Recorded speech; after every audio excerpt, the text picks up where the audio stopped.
There's a flashlight that you can use, different modes.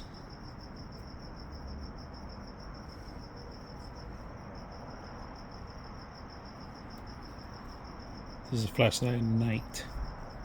Today we're going to bring a battery bank, and this has a solar panel and also charging, wireless charging in the back. First of all, if you guys notice, the actual cables are built in the actual system itself. You got your iPhone connection, you got your Type-C connection, micro USB, and then you got a Type-A. Now, the great thing about it, I like that it has a wireless connection in here, and you have additional cable connections here too. It's very rugged and compact that I leave it in front of my car, in front windshield, so it could grab some solar rays.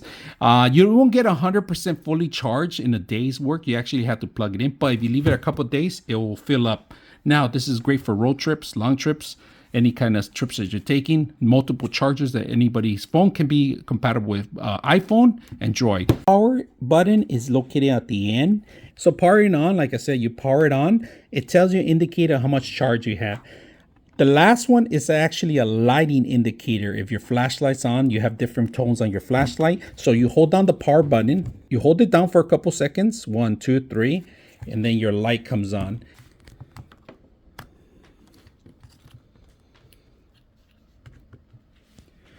So we're connecting our Type-C, and then we have our wireless device here we could charge, and there is charging. Now, if you want to charge it with the cable,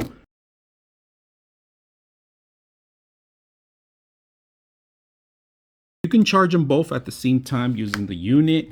Like I said, very great for long trips, road trips, or carrying it. Any photographer that has equipment is a great device to have. So I ran out of batteries, so I'm charging my actual PlayStation 5 controller, playing the games, and at the same time I don't have to worry about anything. I do have a short cable because I'm standing right next to it, but another great way to using the actual charger.